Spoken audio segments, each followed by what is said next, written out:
Hi అండి, నమస్తే. Welcome back to our channel. ఈరోజు మన ఛానల్లో ఎంతో ఈజీగా సింపుల్ ఇంగ్రీడియంట్స్తో ఎవరైనా ఈజీగా చేసుకునే టమోటా రసంని మీకు ఈరోజు చూపించబోతున్నాము. ఈ టమోటా రసము ఈ చలికాలంలో వేడి వేడి అన్నంలో తింటే చాలా బాగుంటుందండి. మీరు కూడా ఒకసారి ట్రై చేయండి. ముందుగా నేను ఇక్కడ కట్ చేసుకున్న టమోటాలను చింతపండును కడిగేసుకొని ఒక గిన్నెలో తీసి పెట్టుకున్నాను. వాటిలోకి 2 గ్లాస్ వాటర్ వేసుకుంటున్నాను. ఈ నీళ్ళని ఇక్కడ చూపిస్తున్నాను చూడండి. ఇలా నీళ్ళు వేసేసుకొని స్టవ్ మీద పెట్టుకొని ఉడికించుకుంటున్నాను. ఇది ఆల్మోస్ట్ ఒక 30 మినిట్స్ ఉడికించుకోవాలండి. ఒక 15 మినిట్స్ మీడియం హీట్ మీద ఉడికించుకొని తర్వాత లో ఫ్లేమ్లో ఒక 15 మినిట్స్ ఉడికించుకుంటే సరిపోతుందండి.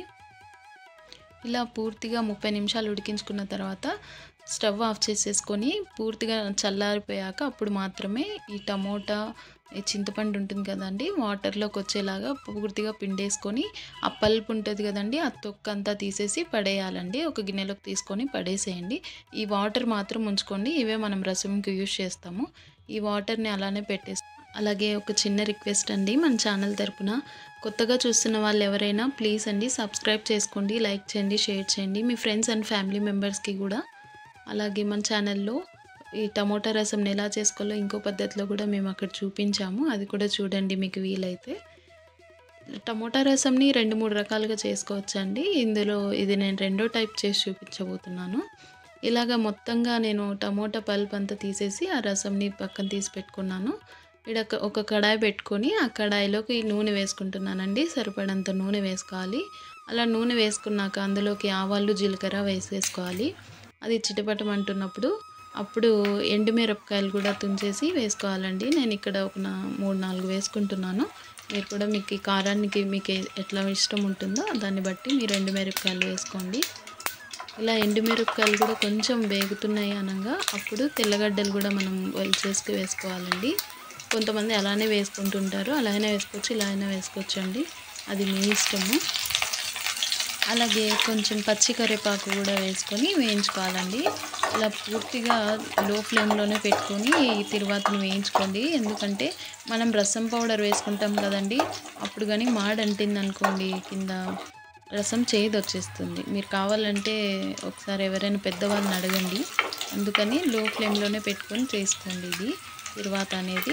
అలాగే ఇక్కడ నేను కట్ చేసి పెట్టుకున్న మీడియం సైజ్ ఆనియన్ కూడా ఎర్రగడ్డ కూడా వేసి వేయించుకుంటున్నాను. ఇలా కలర్ మారేంత వరకు ఎర్రగడ్డ వేయించుకోవాలండి. ఇలా పూర్తిగా కలర్ మారాక ఇందులోకి మనము రసం పౌడర్, నేను ఇక్కడ ఎంటీఆర్ రసం పౌడర్ వేసుకుంటున్నానండి. ఇదేం ప్రమోషన్ కాదండి, నేను మామూలుగా మా ఇంట్లో యూజ్ చేసేది ఇదే కాబట్టి నేను ఇదే వేస్తున్నాను.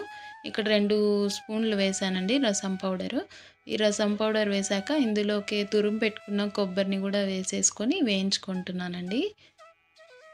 ఇలాగా కొబ్బరి రసం పౌడరు 2 వేయించుకున్న తర్వాత అంటే 30-40 సెకండ్లు దాకా వేయించుకోవాలండి. ఇలా వేయించుకున్నాక ఇందులోకి మనం తీసి పెట్టుకున్నాం కదండి టమోటా చింతపండు రసము, అది కూడా వేసి ఉడికించుకోవాలండి. ఇలా ఉడికించుకుంటున్నప్పుడు మీరు మీడియం హీట్ మీద 20 నిమిషాలు లేదా 30 నిమిషాలు ఉడికించుకోండి. రసం టేస్ట్ చాలా బాగా వస్తుంది. ఎంత ఉడికిస్తే రసము అంత టేస్ట్గా వస్తుంది, అంత రుచిగా ఉంటుందండి. మీరు కూడా ఒకసారి ట్రై చేయండి. కొన్ని ఏరియాస్లో శనగపిండి వేస్తారంట అండి రసం చిక్కదనం రావడం కోసము. నేనైతే వేయట్లేదండి, మీకు ఇష్టమైతే అది కూడా ఫాలో అవ్వచ్చు. అలాగే రుచికి సరిపడేంత సాల్ట్ వేసేసుకొని కలిపేసుకుంటున్నానండి ఇక్కడ. మీరు కూడా రుచికి తగ్గట్టు ఉప్పు వేసుకొని మూత పెట్టేసుకొని ఉడికించుకోండి ఇలా మీడియం హీట్ మీద.